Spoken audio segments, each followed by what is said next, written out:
Welcome to Curiosity Taught the Cat. I'm Jack, I'm Julia. and today we're going to be talking about the common loon. So, the common loon has a few nicknames that we'll be going over.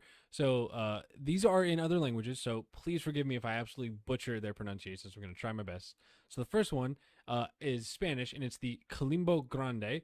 The second one is French, and it is Plongeon Huard. I hope I pronounced that right. And then the last one is the Great Northern Diver. That was much easier. But you'll understand the Great Northern Diver, especially as we talk about more about the common loon. So, where it is found in North America. So, it ranges from northern Canada and southern Greenland down to the coast of central Mexico. So, it is found pretty much all up the right side of North America in that area. Most loons like to live in things like rivers, lakes, streams, ponds, and coastal seas. And the only time that they really come on land is to lay eggs. So, they're almost a completely water dwelling bird. Yeah.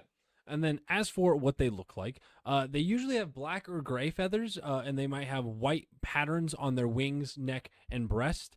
One thing that is very interesting about how they look is they have red eyes. And I mean like very red eyes. It is a very interesting, distinct look to them. So breeding adults have a plumage that includes the broad black head with a greenish, purplish, or like bluish sheen, and it's usually because it's a little more oily. So that's usually how it gets that sheen on its neck specifically, and it has blackish or blackish gray upper parts with pure white underparts, except some black on the undertail covers and vent. And then non-breeding adults tend to be brownish with a dark neck and head marked with a dark gray brown kind of color. And their upper parts are dark brownish gray with an unclear pattern of squares on the shoulder. And the underparts, lower face, chin, and throat are about whitish. Yeah, and if you look at the two distinctions when they're breeding and not breeding, they almost look like two completely different Yes, birds. So during absolutely. breeding, they're very elaborate looking and very colorful with lots of patterns. And when they're not breeding, they're very dull with almost no patterns at all. But when it comes to their size, most individuals weigh between 5 and 15 pounds, though some can grow larger. And the wingspans of these birds, they vary by species and also where they are found. They can typically occur between 40 to 50 inches. So, and then males are usually heavier than females. So that's where a little bit of sexual dimorphism for the common loon. Then, as for some physical characteristics about them, probably one of the more interesting things is their feet and their legs. So, their legs are placed very far back on their bodies, further back than really any other bird. And it allows for very efficient swimming because their feet almost act as like propellers or rudders on the back of their body, and they are very efficient and powerful swimmers and divers because of this trait. And another interesting thing about them is they're like airplanes in the sense that they need a runway to take off. They can't just take off from a spot. So in the case of loons, they need anywhere from 30 yards up to a quarter mile, depending on the wind and their size, for flapping their wings and running across the top of the water in order to gain enough speed for the liftoff. And unlike a lot of other birds, their bones are solid. And this helps with how they eat, which we'll get into later. But they are called the diver, so they dive down to eat. So they need these bones that are a lot more solid to help efficiently swim. And the common loon is flightless for a few weeks after molting all of its wings and feathers at the same time in midwinter. And then getting into what it eats, it is a bird, so you can guess it is a water bird, so you can guess probably most of the kind of things it eats. So fish is the most common prey, followed by other aquatic creatures, which includes frogs, salamanders, small crabs, crayfish, snails, and when they catch a fish or frog, they usually swallow it headfirst and swallow it whole. Biologists estimate that loon parents and their two chicks can eat about a half ton of fish over a 15-week period. So these are not great big birds, but they're eating a lot of fish. And then as for their predators, when they're adults, they really don't have a lot of natural predators. It mainly includes larger birds such as hawks and eagles. But when they're young and when they have eggs, those are preyed upon by pretty much any animal that can get its hands on. So things like birds, reptiles, mammals, they eat a lot of the loon eggs. Yep. And then one thing I forgot to mention is how it hunts or catches fish. So we mentioned it is a very powerful diver. Those dense bones help it to be more buoyant, so that way it is able to propel itself very fast into the water, and it will catch most of its prey underwater. So, and the loon has these sharp rearward-facing pointing projections on the roof of its mouth and its tongue that help keep a firm hold on slippery fish. So it's almost like these barbs that help dig in and help make sure that fish is not going to go anywhere once it's caught. And then just jumping into its mating, these birds do have a courtship ritual, similar to a lot of other birds. So since they are mostly water-dwelling birds, while choosing a mate, they will swim and dive together, and this can be quite elaborate and complex at times. So they will do these grand shows of diving together and swimming together.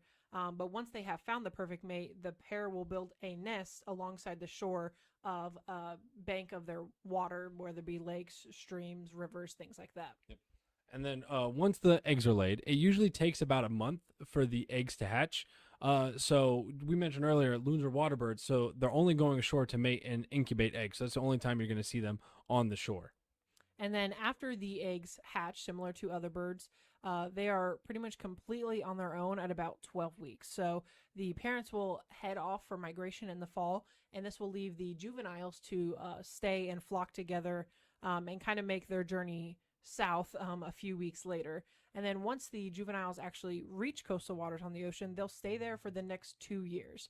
And in the third year, they will return north, although they may not breed for several more years to come after this. And on average, they are about 6 years old when they start breeding. So it does they take a long time to start this process. And just to show the exemplary diving skills that they have, the babies are able to dive down for their own food at just a few days old. So these things were built to be on the water and diving for food.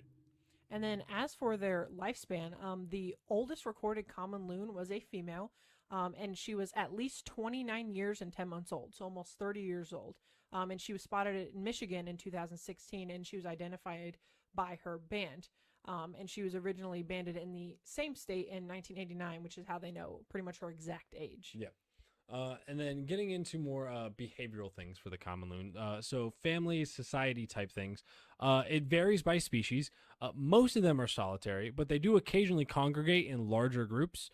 They also will live in mated pairs, and these pairs will defend a territory from predators as well as other birds.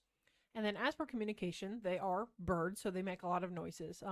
The four main types of vocalizations they make are called the wail, the tremolo, the yodel, and the hoot.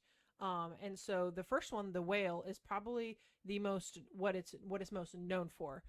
If you've ever watched a movie or a TV show with an outdoor scene, you probably would have heard this bird's call in the background. It is very common, and if you look it up, you would recognize it right away. Yep. But it's the wail is a very haunting call. It's very low and sinister like, and it usually does this when it's separated from its chick, or if the mate fails to return. And this sound indicates a will to interact with other loons. Yep. And then so the next one that Julie had mentioned is the tremolo. It's a more aggressive response given when disturbed by whether it be a predator or like a boater or whoever it may be. The tremolo signals distress and may urge loons to move to safety. So it's a wavering call. Also announces its presence at a lake. The other one is the yodel, and it probably you can imagine what it sounds like. It is exactly what it sounds like. But this is another aggressive response that it has, and usually it's given by a male during a confrontation. So it's used during territorial disputes, and it's basically telling all the other loons close by, like, this is my territory, back off. Yep. And then the last one that we have is called the hoot. It symbolizes a call of curiosity and or happiness. The hoots are usually soft, short calls given to keep in contact with each other. And then parents might hoot to a chick, or one mate might hoot to another. And then all these communications are learned between the birds in the species. So it's kind of like their own language where each one means a different thing to other birds. Yep. And then getting into conservation, population, all that sort of thing. So population size, they are considered least concern. They are found all over the place, and they are doing very well for themselves. The IUCN is not worried about the common loon. Yeah, it doesn't really have a lot of threats to it. It just kind of depends on the location that it's found. But some things that can threaten are things like habitat destruction, pollution in the streams and rivers that it goes by. And sometimes they will also accidentally eat lead sinkers from fishermen, which can be found in like abandoned nets or if like a net gets tangled up, and this can cause lead poisoning to the bird. And then, as for conservation, it is one of the species to which the Agreement on the Conservation of African Eurasian Migratory Water Birds applies. So, the United States Forest Service has designated the common loon a species of special status because of threats from, as Julia mentioned, habitat loss and then toxic metal poisoning in its U.S. range. And that wraps up the general information that we have on it, but we do have a couple fun facts about them. The first one is that migrating common loons, they will occasionally land on wet highways or parking lots, mistaking them for rivers or lakes. So they'll become stranded without a considerable amount of open water to take flight on, like we mentioned earlier, for a long takeoff. And they can also sometimes get stranded on a pond if it's too small because it doesn't have enough room to take off. Yep. And a little more fun one compared to that one is so migrating loons. Obviously, they're going to fly. They're migrating. Some of them have been clocked flying at speeds more than 70 miles an hour. So not only they're efficient swimmers, they're pretty efficient flyers as well. And then the last fun fact that we have, which is actually a really fun fact, is that the common loon is the provincial bird of Ontario. It appears on Canadian currency, including the $1 loonie coin and a previous series of $20 bills. And in 1961, it was designated the state bird of Minnesota, and it also appears on the Minnesota state quarter. Yeah. So we mentioned earlier it's called the whale. I really recommend looking up because once you see that sound coming from a bird, it is very interesting. Julie and I both thought that it was a sound coming from like a deer or an elk. No, it's been a bird. And like she said, it's in movies, TV shows. Anytime you have like an outdoorsy mountain scene, that's the sound they're probably going to be using. So I highly recommend looking that up.